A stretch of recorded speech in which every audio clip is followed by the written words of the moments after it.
Oi?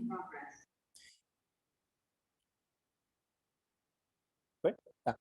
O que a gente tem que pensar na hora de construir o plasmídio para que não tenha nenhum tipo de problema? E aqui eu coloquei 3 partes que se conectam, que a gente tem que tomar cuidado. Primeiro, o seu vetor. Por quê? Você pode passar o slide rapidinho? Porque o vetor, ele tem que estar aliado com o seu interesse. Então, se seu interesse, por exemplo, for clonar uma parte, clonar um gene, por exemplo, você tem uma quantidade pequena, você quer clonar, tipo, para ter mais desse gene, você usa um vetor específico. Se você quer expressar a proteína que está nesse vetor, você usa outro vetor, usa outro tipo de vetor. E aqui a gente tem no site do Eigen alguns links para umas listas de vetores diferentes. Isso está no site do Eigen. Pode voltar?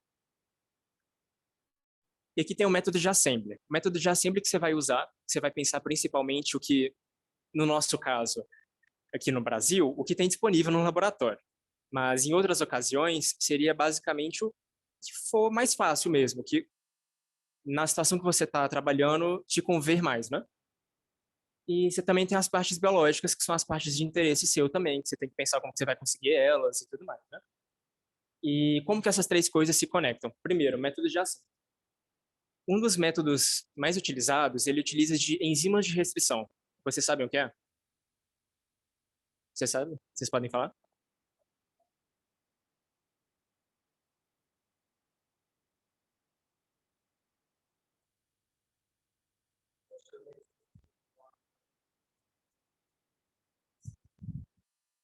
Isso. É uma enzima que vai ler uma sequência específica de DNA e vai equilibrar essa sequência. Às vezes em cima, às vezes do lado, mas ela vai ver os pares de base, vai identificar uma sequência específica e vai equilibrar o DNA.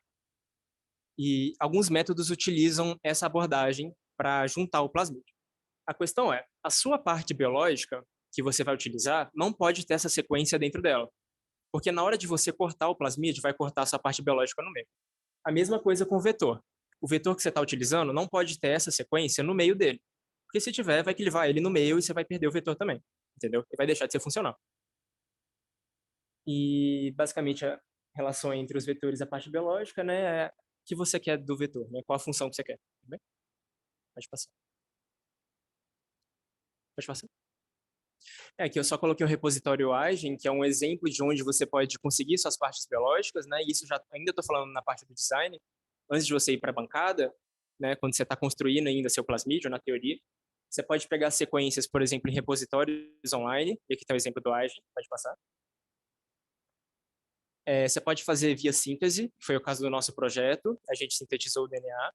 E também pode extrair de algum organismo que tenha, por exemplo, alguma proteína que seja de interesse para você. Pode passar.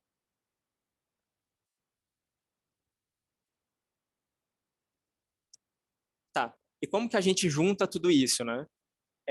A gente usa softwares. Um exemplo é o Bentley, né, que a gente, inclusive, está ali aberto, que a gente, teoricamente, iria mostrar depois, mas acho que a gente não vai conseguir. Mas o Bentley, você consegue pegar esses vetores, consegue pegar esses plasmídios, consegue pegar as partes biológicas e consegue juntar eles, né? Então, você consegue, tipo, ler todos os pares de base que estão ali. Inclusive, você consegue fazer a digestão. Por digestão, a gente entende colocar a enzima de restrição e fazer com que ela corte. Isso significa digestão. Você consegue fazer a digestão e a ligação dessas partes dentro do Benchling. Então, o Benchling, ele vai te dar basicamente tudo isso, entendeu? Você seleciona as enzimas, ele vai reconhecer aqui qual enzima que é, você faz o corte, vai ter tudo separado, quantos pares de base cada parte tem, você vai conseguir ver tudo. Né? Pode passar. Você usa esses aplicativos para fazer o planejamento do seu experimento. Para essas técnicas de construção, é muito comum você pegar kits de assembly, né, kits dessas técnicas, que vão vir com vetores específicos, vão vir com enzimas específicas, todo esse tipo de coisa que talvez você precise para fazer sua clonagem e sua transformação. E aqui são alguns exemplos, né? Você pode pegar do Eigen, o próprio Eigen manda um kit para as equipes participantes todos os anos. Se chega para as equipes, é outros 500. Para a gente, inclusive, até hoje não chegou, porque ficou preso, né? Essas questões de... É um Visa? Ficou preso no mapa, que é uma instituição cujo nome eu esqueci, mas ficou preso lá por risco biológico e esse tipo de coisa, né? Biossegurança.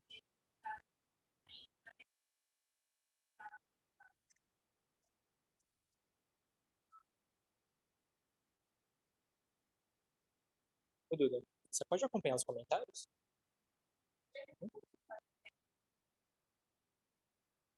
Todo mundo sabe o que é um vetor? Não? É, se vocês não souberem, vocês já falam na hora.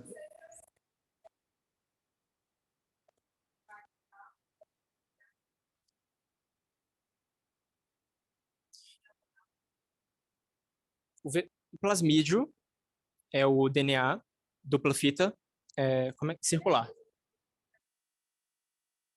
Tá, tá, mas enfim, é o DNA circular.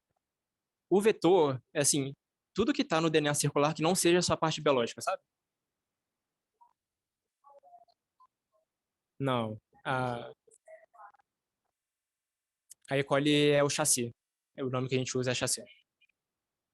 Isso. A gente transforma o chassi com o vetor. No caso é E. coli. Pode passar. Você quer falar? Pode. Aí eu vou falar, então, agora um pouco mais sobre a parte de transformação, que é basicamente quando a gente pega o vetor, que é o plasmídio que a gente quer replicar, e aí a gente vai inserir no chassi, que seria a nossa bactéria ou célula eucariota, enfim, existem vários tipos de chassi. E aí, então, calma. Primeiro, a gente tem os dois tipos mais comuns de transformação, que é a transformação química, que é quando você usa choque térmico, então você esquenta e depois esfria, e aí isso faz abrir um poro na membrana da bactéria, literalmente, tipo, tem os fósforos. Ai, que fósforo?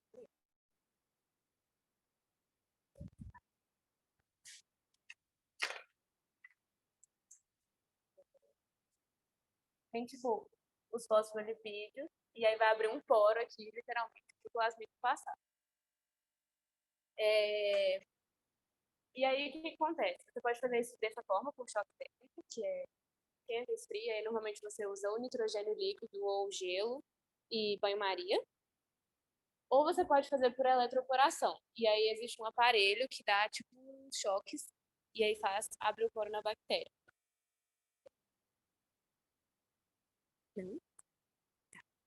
E aí, o que acontece? Para você fazer esses processos, você não pode fazer isso em qualquer. Eu vou falar de bactéria porque é o que a gente mais usa, é o que o pessoal da Agent está usando. Então, por exemplo, numa bactéria, você não pode fazer isso em qualquer bactéria. Ela precisa ser uma bactéria que a gente chama de quimiocompetente. E aí, o que é uma bactéria quimiocompetente? Até hoje de manhã eu não sabia. E aí eu fui pesquisar para tentar explicar para vocês. Então, tipo assim, foi uma pesquisa rápida. Eu não tenho certeza se eu vou conseguir falar exatamente, tipo, certinho, mas enfim. Basicamente, o que acontece? Tem a bactéria, né? Aí tem a membrana dela. Acho que isso aqui é a membrana dela, esses dois fosfolipídios. Aí, ela tem a membrana e em cima ela tem uma parede celular. A parede celular, por exemplo, de uma bactéria gram-negativa, tem muito LPS. Você sabe o que é LPS? Tá. E aí o LPS tem carga negativa. Então, o que acontece? O DNA, que é o que é do que o seu plasmídio é feito, também tem carga negativa. Então, vai repelir. E aí você nunca vai conseguir, mesmo que você dê tantos choques térmicos, a quantidade de choques térmicos que você quiser, ou faça eletroporação, você nunca vai conseguir com que aquele plasmídio entre, porque repele. E aí você precisa fazer ela virar quimiocompetente. E aí você faz um protocolo, tipo, protocolo mesmo, tipo, de adicionar cloreto de cálcio nela, e aí isso vai neutralizar a parede celular e vai permitir com que o plasmídio se aproxime e entre lá dentro. E então você precisa fazer isso, transformar ela em quimiocompetente antes de fazer o processo de transformação. E aí você também pode fazer o processo de transformação, especificamente nesse caso aqui, em plantas, por um mecanismo dessa bactéria, Agrobacterium tumefaciens.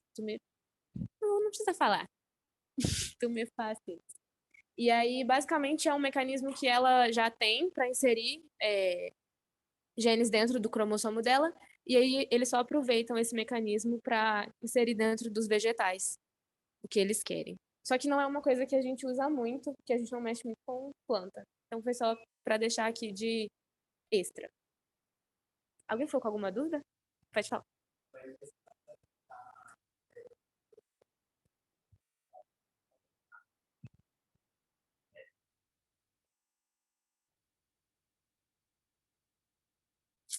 Talvez. Não tenho certeza. Tipo assim, provavelmente sim. Então. Peraí, vou responder melhor.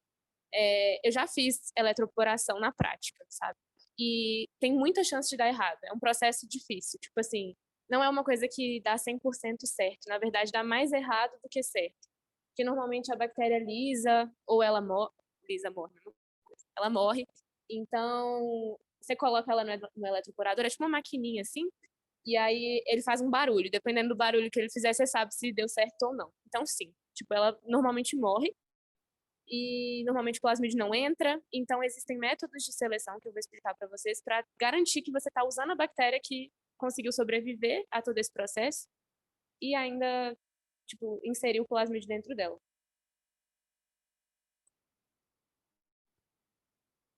Aí é um vídeo. Como é que fala? Ilustrando mais ou menos o que acontece.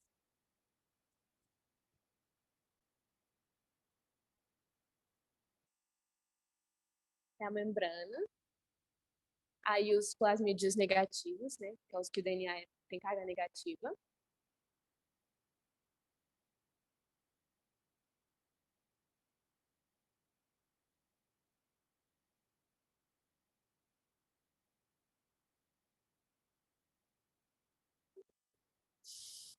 Vocês estão vendo que aqui tem a parte, tipo assim, essa parte vermelhinha que seria a nossa parte de interesse, nosso gene de interesse. E o plasmídio tem todas as outras informações de genes de resistência.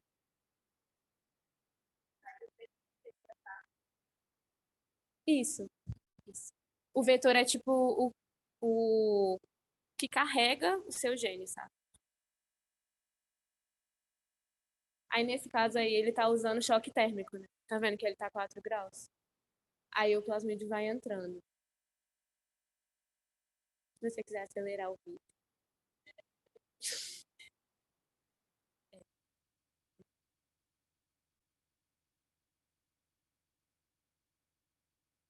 Aí nesse caso aqui, dá pausa rapidão.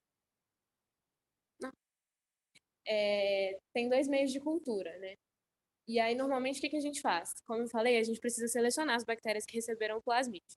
Então, no plasmídio, tem plasmídio aqui. Aí tem os seus genes de interesse aqui. E aí aqui, por exemplo, vai ter um gene, isso já vem no plasmídio, quando você compra ele. Vai ter um gene de resistência a um antibiótico X, tipo, sei lá, ampicilina. Aí, o que você faz? Se esse gene de resistência vai produzir uma enzima que atua sobre a ampicilina e não deixa ela matar a célula, certo? Então, se você tentar crescer essa bactéria que tem esse plasmídio no meio com a ampicilina, ela vai crescer. E quem não tem o plasmídio, as bactérias que não receberam o plasmídio vão morrer. E é exatamente o que ele está mostrando ali no vídeo, que ele vai plantar no meio. E aí isso já é o primeiro método de seleção.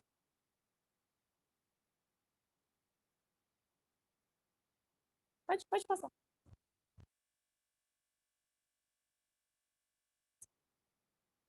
E aí é o seguinte, tem esse método de seleção que vai selecionar quem recebeu o plasmídio.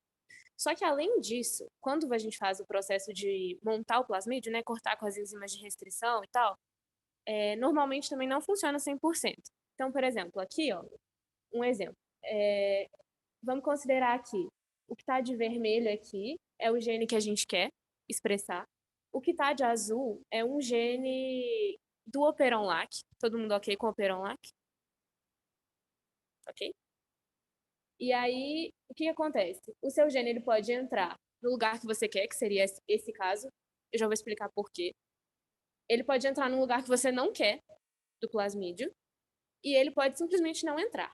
Então, nesses 3 casos aqui, a bactéria vai crescer no meio com a ampicilina, porque você tem o vetor que tinha o antibiótico, que tinha resistência ao antibiótico. Então, ela vai continuar crescendo. E aí, como que você faz para selecionar quem recebeu o seu fragmento? Aí, o que eles usam? A gente usa o repressor do Operon-LAC para expressar, né? A gente usa o IPTG. Todo mundo ok com isso? Não? Tá.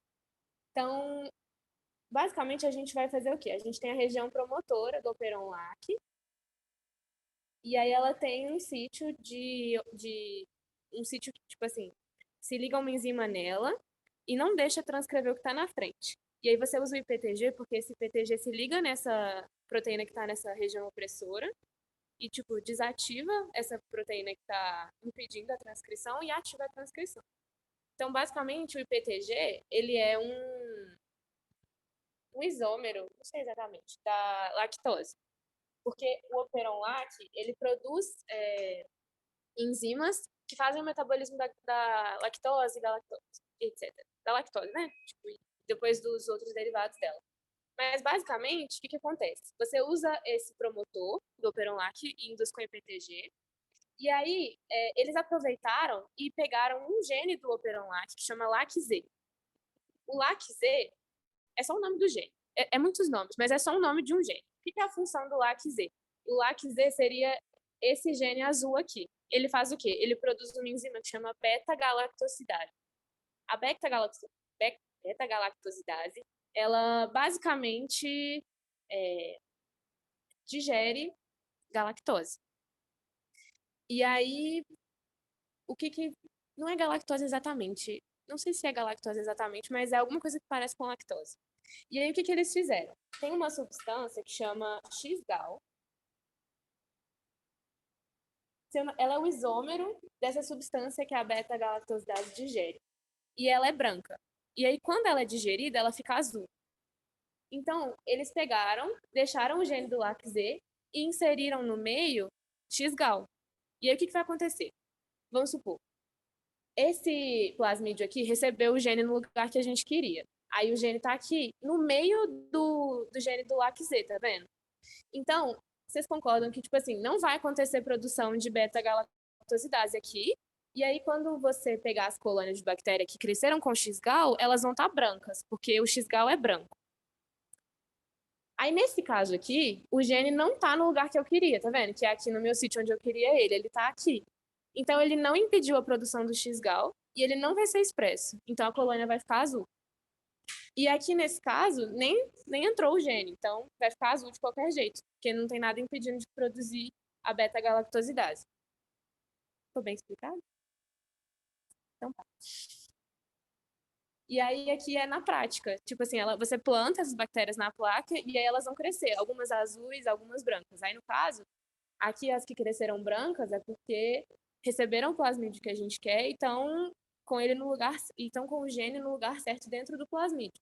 E as que estão de azul, ou não receberam o gene, ou ele está no lugar errado. Ele não está bloqueando a produção do LAC-Z.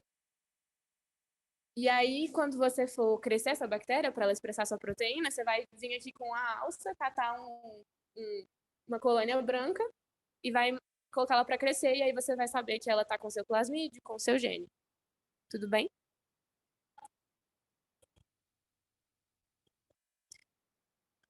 Sim, sim.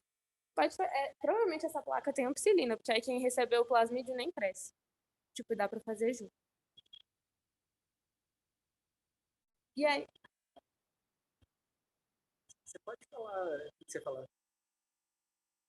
Ah, tá. Não, é porque a Luísa, online, ela tinha falado que ela sabia que era BioBrick, só que eu não tinha visto.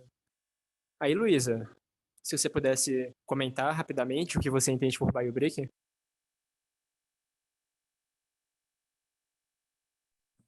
Oi, gente, tudo bem? Eu acabei de falar com a Maria que eu não vou conseguir aprender, porque eu estou participando de uma reunião de estágio ao mesmo tempo aqui.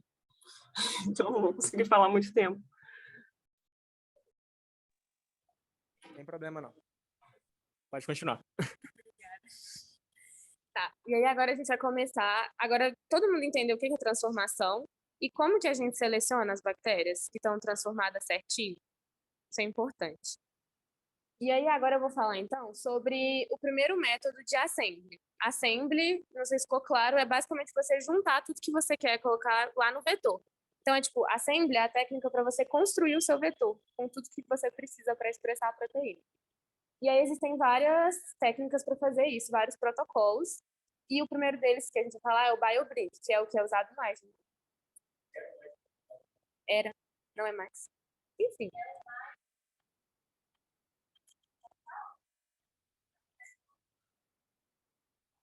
Usual? Tipo, simples? Uhum.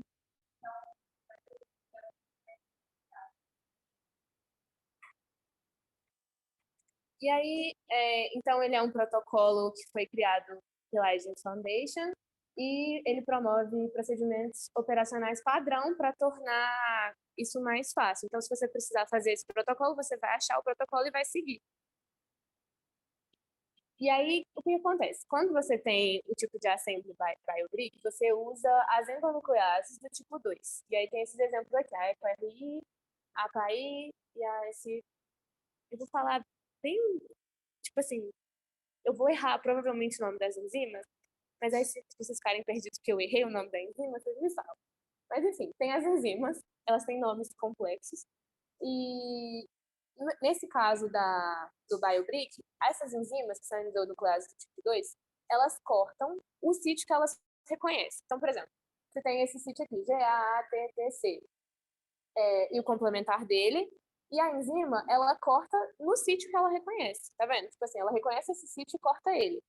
E aí, nesse caso aqui, ela corta e ela forma dois bracinhos, que a gente chama de especial, overhang. Dois bracinhos. Então, tipo assim, quando ela cortar, vocês conseguem visualizar que essa parte vai sair para cá e essa parte vai sair para cá e vai ficar dois braços de fita simples. Isso chama overhang. Ou ela pode cortar reto também. E aí não vai ter as extremidades coesivas, né? Mas aí o fato é que as endonucleases cortam o sítio que elas leem. Isso é fundamental para esse protocolo. Do tipo 2. Tá. E aí, o que acontece? O que a gente faz com isso? Então, por exemplo, você tem aqui um plasmídio que tem um gene que você quer colocar. Peraí, você tem este vetor aqui. Você quer enfiar tudo aqui dentro. Aí, o que você faz? Você vai pegar as suas partes, que normalmente vêm em plasmídios, e você vai cortar elas com enzimas de restrição usando esse protocolo. E aí a gente tem o nome das enzimas aqui. Então, A é a EcoR1, a X é a XBAL, a S é a SPEL, a P é a PSTI, e aqui o M eu ainda vou explicar. E aí, basicamente, aqui nessas imagens, a gente tem o lugar que essas enzimas cortam dentro desses plasmídios. Então, por exemplo, se eu colocar a EcoRI aqui, ela vai cortar aqui. Se eu colocar a EcoRI aqui, ela vai cortar aqui também. Então, aqui é só os lugares que elas cortam.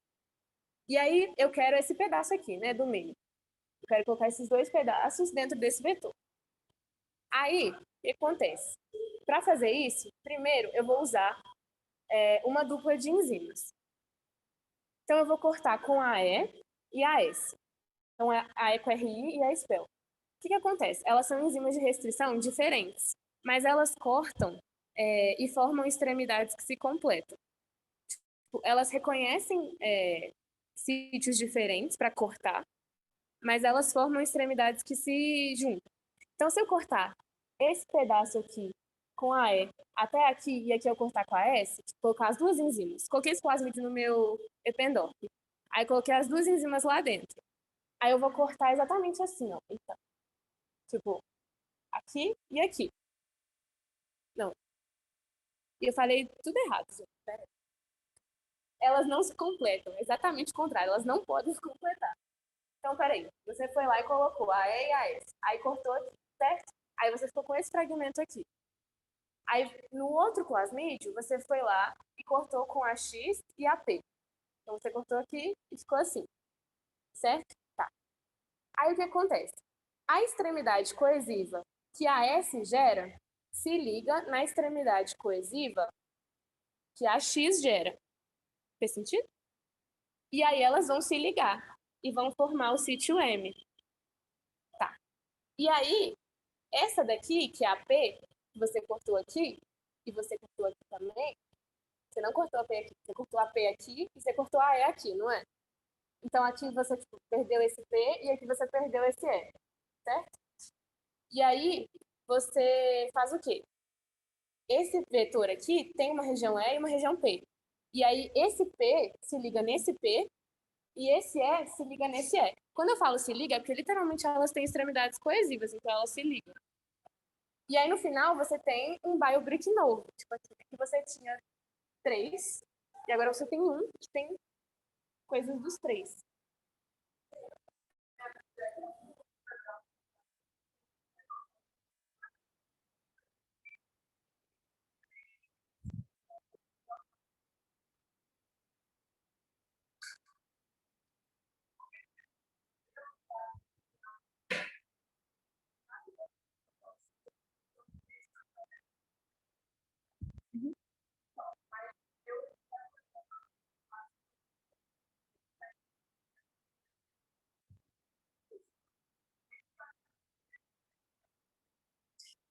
Não, então, isso é importante você planejar. Por isso que você tem que planejar tudo.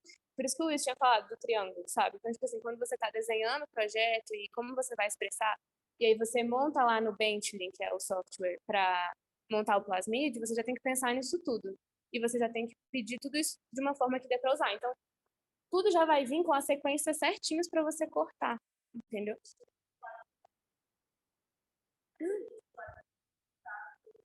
Exatamente. E aí, no final, você vai ter uma região E e uma região P, que você pode literalmente repetir esse processo e adicionar mais coisas aqui. Fez sentido? Ah, tá. Então, exatamente aqui, ó, você vai entender agora. A gente estava falando lá, né, da X e da S, elas são essas duas enzimas. Aí a X, ela vai reconhecer esse sítio aqui, e a S vai reconhecer esse sítio aqui. E aí, na hora que ela cortar, ela vai cortar assim. Lembra que eu tinha mostrado o desenhozinho que ela corta tipo um zigue-zague assim? E aqui vai cortar assim, isso, assim. Aí o que acontece? Tá vendo aqui, ó? CTAG e aqui GATC são complementares. Então, tipo, elas vão se ligar. Só que, tá vendo que você fica com dois aqui que são diferentes de quando era antes? Porque olha só, você pegou aqui e cortou. Alguém falou alguma coisa?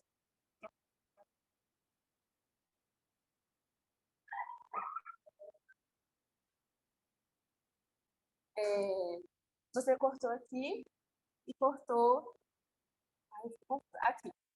Aí o que acontece? Aqui vai ficar a fita única, é porque ficou azul e aqui ficou. É porque aqui tá azul, tá vendo? E aqui tá azul, só que não é correspondente. Esse aqui é correspondente desse. Não, tá certo. E cortou aqui, gente. Espera. Isso. Deixa eu ver aqui, eu fiquei perdida. Essa parte 1 aqui, eles cortaram com a E e com a S. Aí, a enzima S, ela vai reconhecer esses 6 nucleotídeos e vai cortar assim, que vai estar aqui embaixo.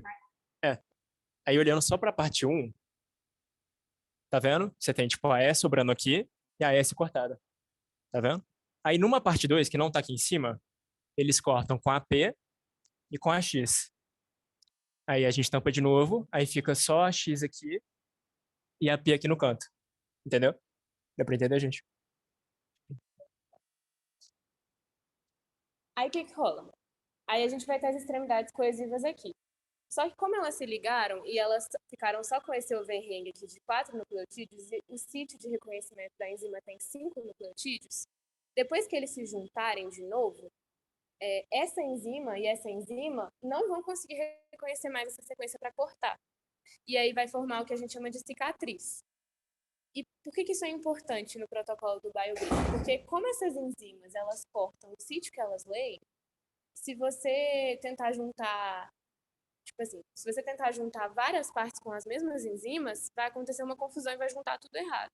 Então, o seu gene pode ficar depois da sua região terminadora, o seu promotor pode ficar depois, o terminador primeiro, porque as enzimas vão reconhecer os sítios e vão cortar neles, mas assim, como você está usando as mesmas enzimas para o protocolo, se você junta tudo de uma vez, elas vão ficar meio malucas, elas não vão saber em qual lugar cortar.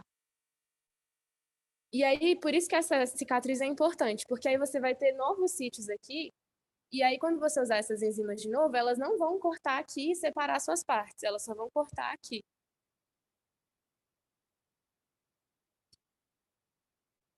É que, assim, só para destacar, se vocês não conseguirem enxergar, tipo, essa enzima, a X, ela começa com T e termina com A. A S começa com A e termina com T. Quando elas juntam, ela começa com A e termina com A. Isso aqui já é o suficiente para ela não conseguir reconhecer mais a sequência, entendeu? Essa pequena mudança aqui nesse nucleotídeo já é suficiente para ela não reconhecer mais. Então é por isso que fica a cicatriz, por isso que não consegue mais cortar. Deu para entender a cicatriz?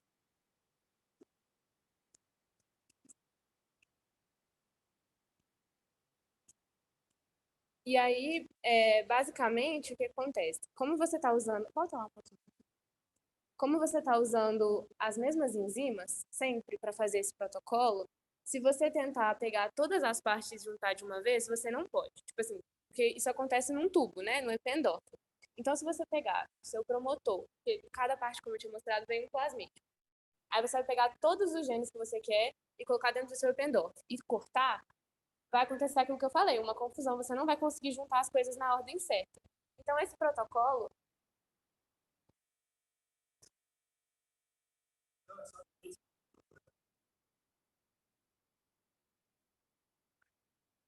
É que quando você faz essa parte aqui, que você corta, você vai ter esse fragmento isolado, você vai ter esse fragmento lá na sua solução e você vai purificar ele, certo? Você vai purificar ele, porque, por exemplo, na hora de você colocar ele no outro plasmídio, você não vai querer que as enzimas de restrição continuem na mesma solução. Porque se elas vierem para cá, elas vão vir aqui e vão cortar tudo.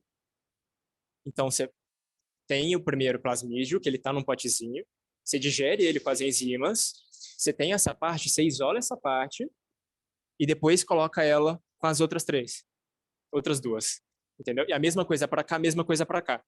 Isso aqui você faz em potes separados, entendeu? E depois você junta tudo no mesmo pote. Né? Aí é importante destacar também que a gente coloca DNA ligase no pote, a gente coloca os 3 plasmídios e DNA ligase, que a DNA ligase ela vai ajudar isso aqui ficar mais... Eu esqueci certinho como é que fala. Mas a DNA ligase que também usa quando você duplica o DNA normalmente, né? Ela ajuda a deixar isso aqui mais estável. Essas ligações aqui que você acaba de fazer. Então, uma parte ruim desse processo, em teoria, seria isso. Você tem que fazer várias etapas para ligar tudo. E aí, no final, você tem que fazer vários protocolos para conseguir fazer o seu vetor inteiro. Fez sentido? E por causa das cicatrizes. E como você tem as cicatrizes, tipo assim, deu errado a minha ligação. Eu não consigo cortar aqui de novo, eu tenho que começar do zero. E aí a próxima técnica de assembly é a do Golden Gate, que vai usar endonucleases do tipo 2 também, só que ré. E aí ela vai solucionar esse problema. Por quê? É um método de clonagem que soluciona esse problema, porque ele usa essas endonucleases que são do tipo 2S, que elas fazem o quê? Elas reconhecem o sítio, que seria esse que tá laranja aqui.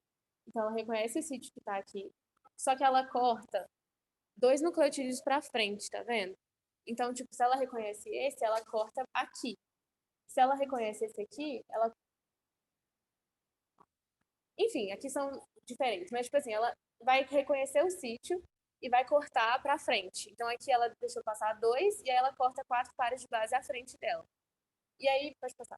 Por que isso é interessante? Porque, olha só, a gente tem aqui um plasmídio que tem o gene que a gente quer inserir no nosso vetor, né? Esse plasmídio aqui veio com o gene que eu quero inserir no vetor.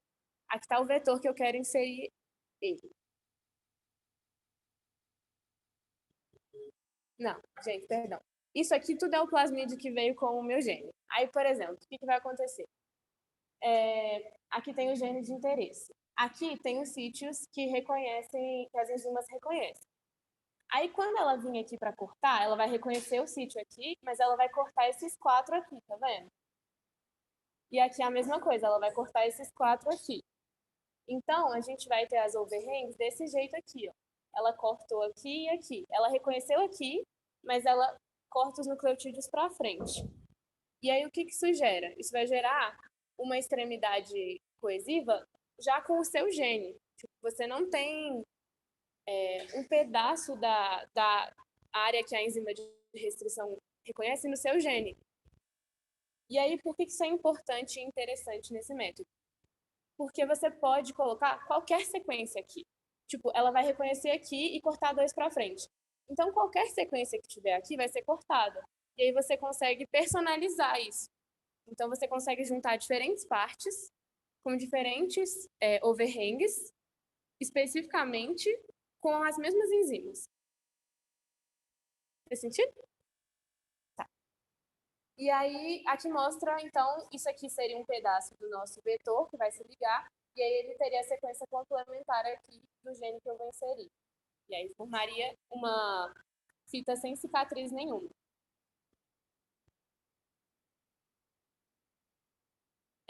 E aí eu deixei um exemplo, porque isso a gente tirou de um vídeo, e aí a moça estava mostrando um exemplo. Então, por exemplo, eu quero tirar esse gene que está nesse plasmídio aqui e colocar nesse. E aí aqui tem o exemplo do LAC-Z que eu tinha falado. Então já é um exemplo geral que vai dar para reexplicar a transformação. Nesse plasmídio aqui que tem o meu gene, eu vou usar a BSA1, que reconhece esses sítios aqui, e ela vai cortar e fazer o overhang. E aí, o que vai acontecer? Quando ela vai cortar já aqui no gene, como eu tinha falado para vocês, assim e assim. E aí, ela vai inserir aqui e aqui. Não é que ela vai inserir, né? Ela vai cortar aqui também. A gente vai usar as enzimas complementares e vai cortar os dois. E aí, essa extremidade aqui vai ser coesiva com essa. Essa extremidade vai ser coesiva com essa. Isso. E essa extremidade aqui vai ser coesiva com essa. E aí, o que vai acontecer? Se isso funcionar, de fato, e eu conseguir tirar esse gene daqui e colocar ele aqui, eu vou tirar toda essa parte aqui, vocês concordam? E aí eu vou tirar o meu LAC-Z. E ele vai sair, e aí depois eu vou conseguir ver na transformação e na seleção, com o X-Gal. E aí ela mostrou o processo aqui. Então aqui você usou a enzima para cortar, ela cortou, ficou com as overhangs aqui.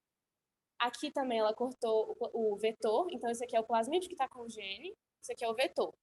Aí ela cortou o plasmídio, o gene saiu, aí ela cortou o vetor, a região que eu queria tirar, que tinha o LAC-Z, saiu também, porque reconheceu os sítios aqui. E aí a gente vai ter o quê? Essas sequências aqui se ligando nesse plasmídio. Aqui é só uma repetição desse aqui vazio, e aí aqui o vetor, ele aqui de novo, e o gene aqui no meio que vai se ligar. Deu para entender? E aí isso acontece por meio de um protocolo, e aí você basicamente coloca isso tudo dentro de um Eppendorf, e aí você pode colocar tudo junto, porque como você tem overhangs específicas, você pode usar a enzima para cortar diferentes partes, e elas vão continuar se ligando do jeito que você quer. E aí, nesse caso aqui, a gente está usando uma digestão. Então, a gente está pegando um gene que estava aqui e colocando aqui. E aí a gente chama isso de dig-lig, porque você está ligando um pedaço só do gene que você quer no seu vetor. E aí passa. Mas você pode fazer isso de uma vez e colocar tudo. Então, por exemplo, você tem aqui a região promotora nesse plasmídio, aí você tem o gene nesse e você tem o seu terminador nesse. E aí você consegue, em uma reação só, colocar tudo isso na ordem certa no seu vetor. E aí você faria uma ligação múltipla, e não uma única ligação de uma parte só.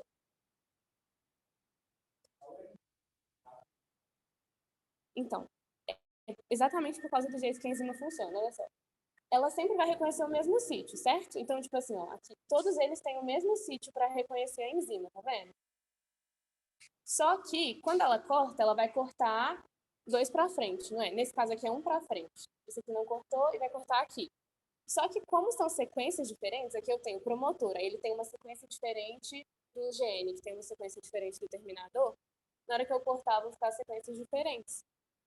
E aí elas vão ser complementares. Então, tipo, essa aqui vai ser complementar aqui no início, que ela vai ser a região promotora. Aí o final da região promotora vai ser complementar a primeira região do gene, que vai ser complementar a última região do gene, vai ser complementar a primeira da região terminadora, e aí eles vão se ligar em ordem. Faz sentido? E aí você consegue planejar isso quando você faz o plasmídio. Então você tem que planejar exatamente as sequências certinhas para elas se ligarem na ordem. E aí aqui é só o que a síntese, tipo assim, eles se ligam, tá vendo? Então seria o promotor, o gene terminador, e eles vão se ligar na ordem. E aí isso também é feito em uma pesada só que aí a gente chama de dig-lig, e aí vai ser múltiplo, vai ser uma ligação múltipla de várias partes em uma reação só. E aí aqui é só o protocolo mesmo, que você usa a BSA1, a T4 ligase, que é a DNA ligase, e um tampão com ATP, porque a DNA ligado precisa de ATP para funcionar. Aí você faz ciclos no termociclador, muda a temperatura por causa da atividade das enzimas, e depois você seleciona do mesmo jeitinho com o X-Gal e o antibiótico, porque os vetores vão ter os genes para selecionar, que eu já tinha explicado. E aí é isso. Tá. Deu para entender tudo até agora? Tá. E aí dentro do Golden Gate, o que aconteceu?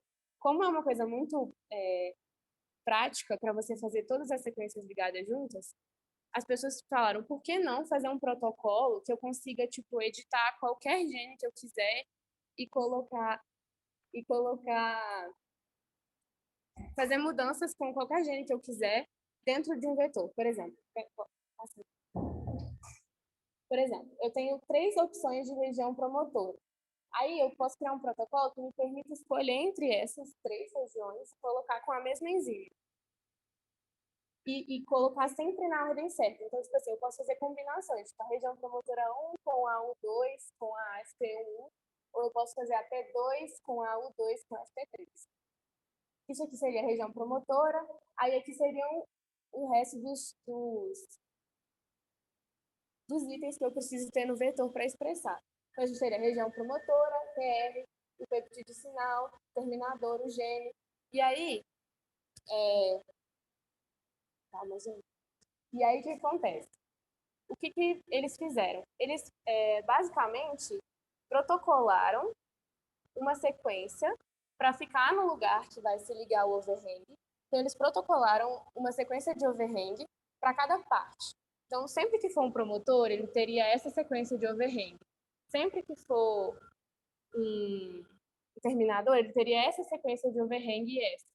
E aí, sempre você vai conseguir pegar peças diferentes e elas sempre vão se ligar na ordem certa. E aí, basicamente, isso aqui é um artigo que fala um pouco sobre isso. E a gente pegou para exemplificar. Deu para entender?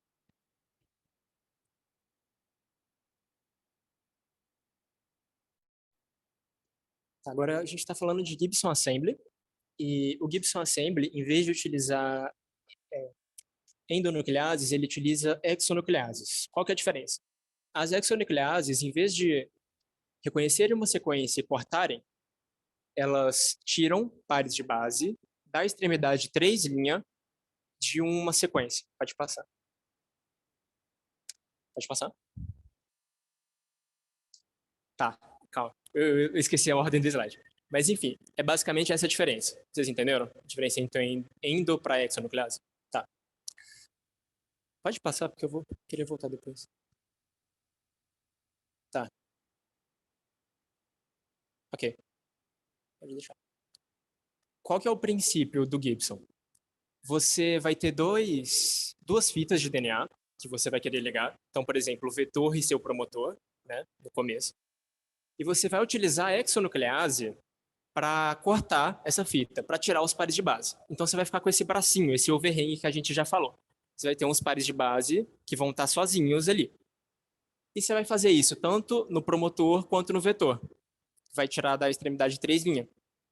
E o que vai acontecer é que esse bracinho que sobrar do promotor vai ser complementar ao do vetor. Deu para entender? Pode passar só para ver se tem outro slide, porque passa de novo. Isso. Aí aqui tá exemplificado. Dá para você perceber ali que ele tira só a parte de cima da sequência e a outra fica sobrando, né? Então, quando você junta no plasmídio, você consegue ver que o plasmídio aqui ele tem a sequência laranjinha, que vai juntar com a sequência laranjinha desse promotor aqui. E vai ter tirado essa... No caso da extremidade 5', eu confundi. Ele tira da extremidade 5', né? Ah, na verdade, você sabe o que é a extremidade 5' do DNA? Todo mundo aqui tá familiarizado? Esqueci de perguntar. Camila, você pode olhar? Tá. Então ele tira da extremidade 5', fica sobrando esses pares de base, se conectam no outro, pronto, fechou, passa ligase que nem no outro e fecha, né? Aí você pode se perguntar, como que a gente faz para essas sequências de DNA terem essas sequências complementares? Tipo, a parte vai vir assim?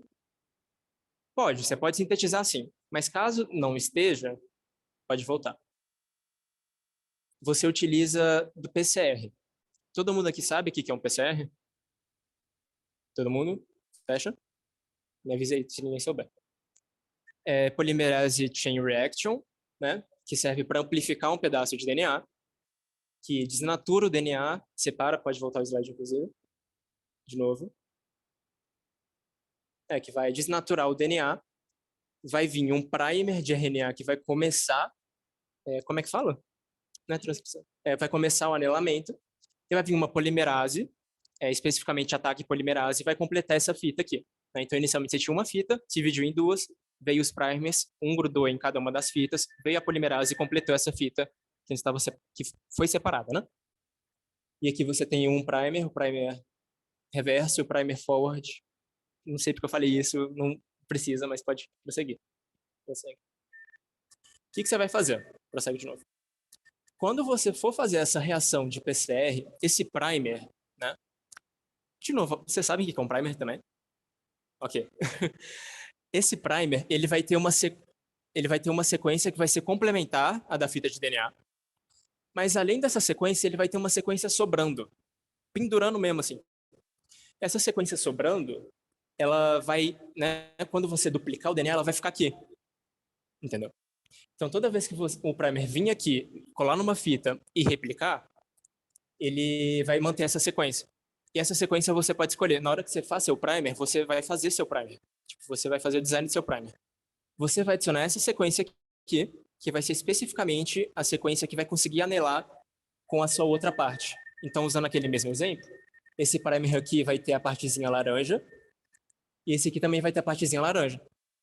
E na hora que você usar a hexonuclease, aí pode passar de novo, na hora que você usar a hexonuclease, essas partes vão se complementar. Pode falar. Oi? Não. Nesse caso, não. Ele vai continuar... Enfim. Sobre os primers por si só, eu não sei.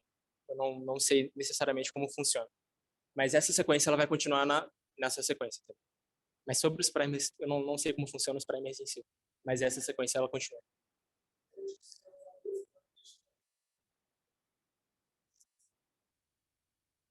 Porque assim, o primer ele... Gente, eu realmente esqueci o nome quando começa a completar a sequência, né? Mas é sempre no sentido 5 linha por 3 linha. Você tem duas fitas. Volta lá. Volta de novo. Volta de novo. Você tem duas fitas inicialmente. Uma é sentido 5 linha, 3 linha e outra 3 linha, 5 linha. Então você precisa de um primer para a sequência de cima e outro para a sequência de baixo. Entendeu? Porque essas sequências aqui são diferentes. Aí esse primer aqui vai começar essa ação da polimerase no sentido 5 linha, 3 linha, e esse aqui vai começar no sentido 5 linha, 3 linha. Mas são diferentes, entendeu? Essas sequências vão ser diferentes. Oi? Extensão? Extensão do primer. Isso, beleza. Então pode passar. Pode passar. E é basicamente isso, esse método Gibson Assembly. Né? O Gibson Assembly também é feito num pote só. Você tem todas essas partes, né, isoladas, você coloca todas num pote só, utiliza a hexonuclease, vai ficar com overhang. E no mesmo caso do Golden Gate, essas partes vão ter esses overhangs específicos, de modo que o vetor se conecta com o promotor se conecta com o gene, que se conecta com o terminador, que conecta com o promotor, com o vetor. Então, não vai ter problema de ficar fora de ordem, porque você vai ter escolhido essas sequências que você adicionou quando você fez o design do primer. Entendeu? Certo? Alguém tem alguma dúvida? Qualquer dúvida? Tá. Beleza. E aqui você tem o TA-clone, que TA-clone é um método muito mais simples, inclusive, e ele também utiliza do PCR, assim como o Gibson Assembly. Pode continuar. E como ele funciona? O TA-clone, ele vem com um vetor específico. Você utiliza um vetor específico para o TA-clone, que vai ser um plasmídio que não vai ser circular. Ele vai ser um plasmídio que vai estar aberto, que é um plasmídio que a gente chama de linearizado. É o plasmídio linearizado. Por quê? Porque ele não está fechando. O que vai acontecer é que você vai pegar esse plasmídio, você vai preparar ele, e vai colocar na extremidade um par de base, que vai ser um T, que é timina, o nome? Vai ser uma timina. E você vai utilizar a topoisomerase para estabilizar esse plasmídio. Eu admito que eu não sei como ela estabiliza, mas ela vai estabilizar esse plasmídio. E você também vai ter sua sequência de DNA. Essa sequência de DNA, você também vai adicionar um par de base no final dela, na extremidade 3'. Só que nesse caso, você vai adicionar uma... Qual é o nome? Eu esqueci. Você vai adicionar o A. Não é adenina. Adenina? É adenina o nome? Ok. Vai adicionar a adenina. Eu confundo toda hora. E essa adenina vai ser complementar à tirosina que você colocou aqui. Entendeu? Timina. Pelo amor de Deus, gente. E elas vão ser complementares. Então, como você coloca esse Azinho aqui, uma das formas de colocar é que a TAC polimerase do PCR mesmo, que a gente usa, no final ela deixa esse Azinho sobrando. Então, você pega essa parte, você faz o PCR e vai adicionar esse Azinho no final. Então, você vai pegar essa parte, jogar nesse vetor e eles vão se conectar, por causa do Azinho e do Tzinho. E vai passar DNA ligase também e vai juntar, né, da mesma forma que antes. Pode passar. Exatamente. A mesma coisa, Azinho, Tzinho, vai juntar. Pode passar? Volta. Tem uma coisa em específica desse método aqui, é que é como se ele fosse 50% eficiente. Por quê? Porque essa sequência, imagina que essa sequência aqui está na orientação certa. Ela está certinha. Ela pode vir aqui e encaixar no vetor certinho, sem problema nenhum.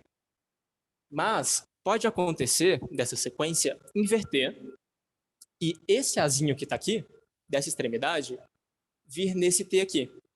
Então, a sequência ela viraria ao contrário. Vocês conseguem imaginar isso? E se ela virasse ao contrário, ela ia parar de funcionar. Você não conseguiria usar ela. Né? E o que você pode fazer quando isso acontece é que esse gene aqui, ele teria enzimas de restrição. Por exemplo, a EcoR1, que a gente tinha utilizado antes. Essa EcoR1, ela vai estar aqui. E mesmo que inverta, quando você cortar, ela vai ser reconhecida, ela vai sair, e se você utilizar um plasmídio que também foi cortado com a EcoR1, ela vai colar na orientação certa. Entendeu? Então, tipo, usando outras enzimas de restrição, você acaba com esse problema, porque o plasmídio, o gene, ele vai voltar para a orientação certa. Né? E beleza. E é mais ou menos isso que tem, né, dos métodos. E eu acabei de dar esse exemplo do TA cloning, que ela inverte, você tem que usar uma enzima de restrição, porque a gente usou isso no nosso projeto, né? Na verdade, no nosso projeto a gente usou dois métodos. A gente usou o TA cloning, que é esse que eu expliquei agora, e usou o BioBrick. Então, assim, só recapitulando, né? O que a gente fez no nosso projeto? A gente queria tratar as eumintoses, as parasitoses, especificamente os eumíntos nematóides, gastrointestinais, com uma bactéria, um lactobacilo, que iria colonizar a microbiota do nosso intestino temporariamente, iria produzir proteínas que seriam danosas a esses parasitas, que teriam, né, a função de matar eles. Então, a gente teria que transformar um lactobacillus com um plasmídio que expressa essa proteína. Então, a gente mandou sintetizar, a gente usou duas proteínas, né? A proteína que a gente utiliza é uma quitinase, que ataca a quitina desses parasitas. E a gente mandou sintetizar duas quitinases diferentes, né? Mas isso não vem a caso. É uma endoquitinase e uma exoquitinase. E, inicialmente, a gente utilizou esse método aqui, o TA clone. Por quê? Porque esse vetor, a gente já tinha. A gente já tinha o vetor do TA clone com esse Tzinho aqui, no laboratório. Então, foi muito fácil para a gente sintetizar esse gene e já utilizar esse método. Porque a gente só precisava da ligase depois disso. Entendeu? E foi isso que a gente fez. Com o porém de que tem 50% de chance de ficar invertido. Então, a gente utilizou do protocolo BioBrick. Como é que a gente utilizou? Quando a gente fez o gene, a gente já fez o gene com as enzimas de restrição no gene. Então, assim, elas já estavam lá. Já estava a EcoR1, a PST1, a XBA1, XBA1 e a outra que eu esqueci o nome também. Elas já estavam ali. Então, mesmo que tivesse invertido, a gente simplesmente cortou e passou para outro plasmídio. E nesse plasmídio, ele também tinha essas enzimas de restrição e a gente conseguiu conectar, né? E no caso, a gente passou de um plasmídio, um vetor que eu tinha falado anteriormente, um vetor de clonagem, que serve para você clonar mais sua parte biológica, e a gente passou por um vetor de expressão, para poder expressar a proteína, entendeu? Então foi basicamente isso. A gente usou TA cloning e depois usou BioBrick. Vocês entenderam? Alguém tem alguma dúvida?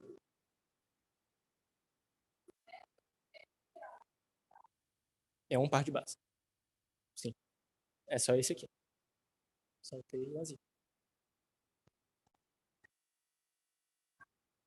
Sim, sim. Eu concordo com você também. Mas funciona. Funcionou. Tipo, a gente conseguiu fazer assim.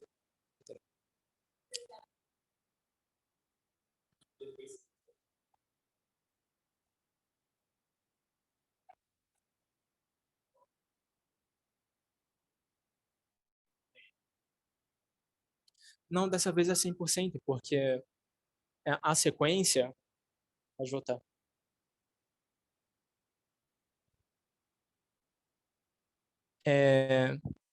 Essa sequência aqui, né, imaginando que a gente tenha cortado essa parte 1, a EcoR1 vai colar no plasmídio, sabe? E não tem como ela colar ao contrário, porque ela só está numa extremidade só. Se tivesse nas duas, podia inverter de novo, mas só está em uma. Quando estava com azinho, estava nas duas. Então, tipo, qualquer um dos dois azinhos, das duas extremidades, podia colar, entendeu? No vetor.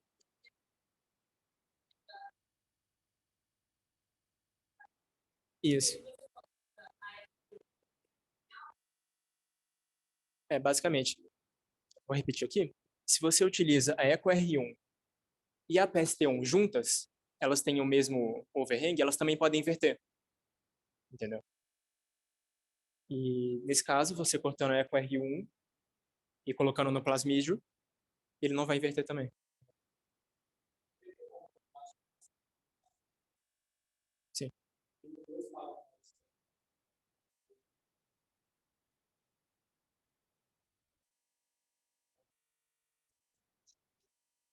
Você está falando de usar o TA cloning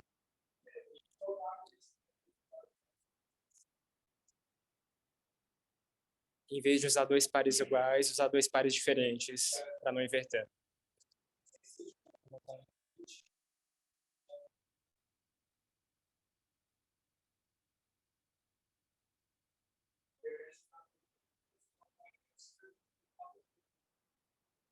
Sim, entendi. No caso, é a especificidade desse método em si. Porque você podia usar um primer para aumentar essa sequência também. Do mesmo jeito que a gente usou no Golden Gate, Golden Gate não, no Gibson Assembly, a gente também podia usar um primer aqui para estender. Só que você utiliza, por exemplo, essa capacidade da TAC polimerase de adicionar uma base a mais, e você também tem um método específico para adicionar essa timina a mais, e você utiliza esses dois métodos para fazer esse assembly.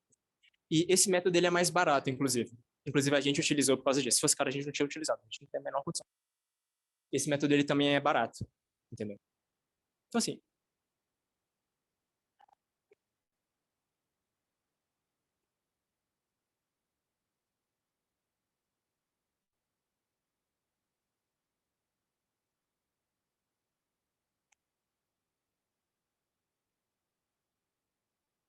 tá. O João Vitor pediu para explicar novamente o que é overhang. Então, você pode voltar lá atrás? No BioBrick. Pode ser aqui.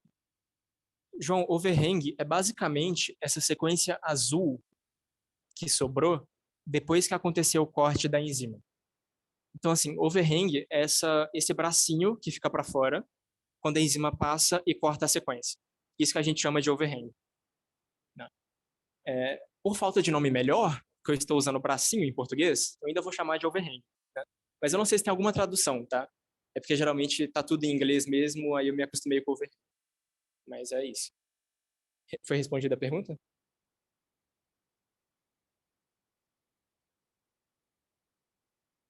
Ok. Alguém mais tem alguma dúvida?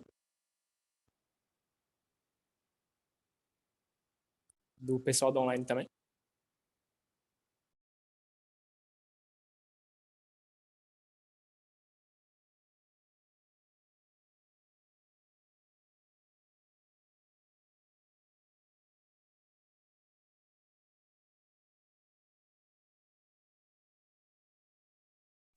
Ana, você pode voltar ali?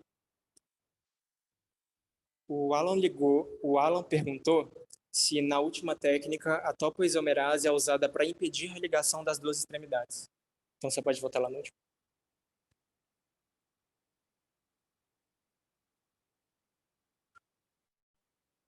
Eu não acho que é esse o caso, porque são duas timinas. Timinas? São duas timinas. Então elas não vão, né, ligar uma com a outra. Eu acho que a topoisomerase é só para manter a estabilidade mesmo desse plasmídio, né? Porque ele não está ligado. E é um plasmídio, o vetor, né, o plasmídio por si só, ele é bem maior do que uma sequência. Então, eu creio que ele seja mais instável, né? Eu acho que essa topoisomerase ela ajuda a manter a estabilidade do plasmídio. Mas assim, eu não tenho certeza, tá? Acho que carece mais de pesquisa. Então, se alguém quiser pesquisar por fora para conferir também, acho que é uma boa.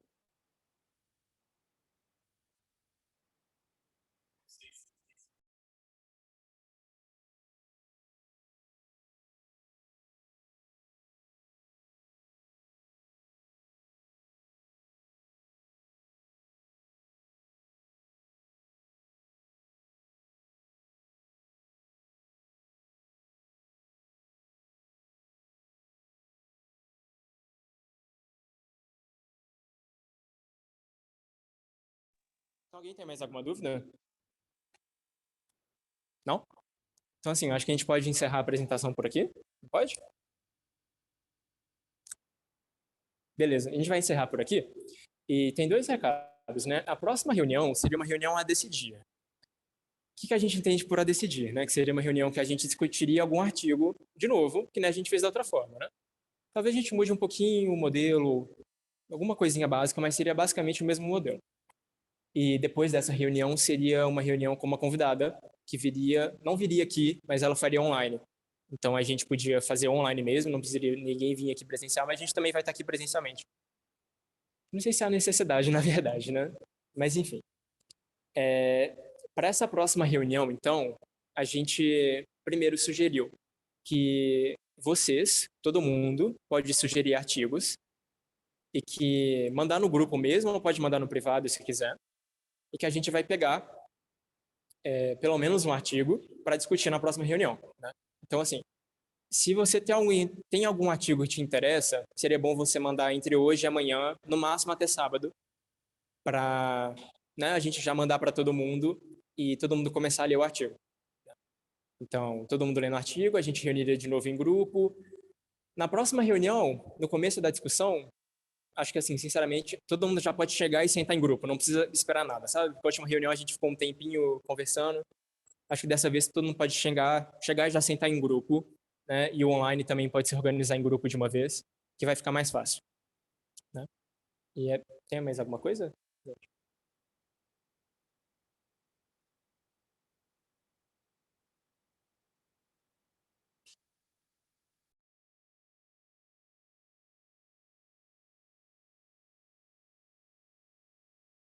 Sobre disponibilizar a gravação da semana passada, a gente vai disponibilizar ainda.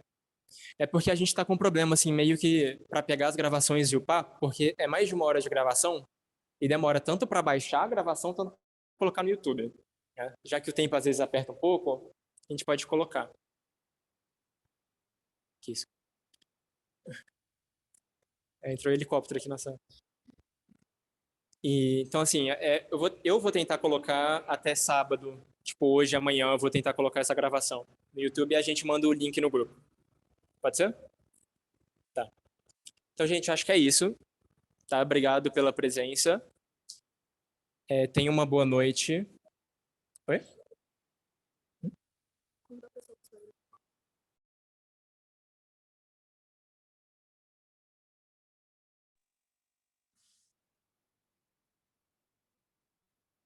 antes de terminar, eu só queria convidar vocês para participarem do Instagram.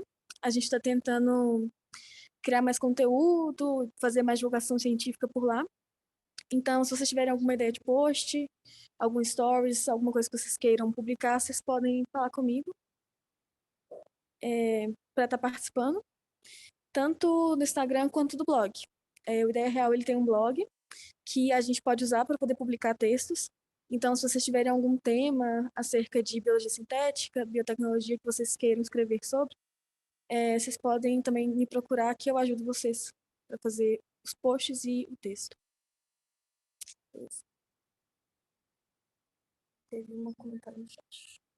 Então é isso, gente. Boa noite para vocês. Muito obrigado. E até a próxima reunião.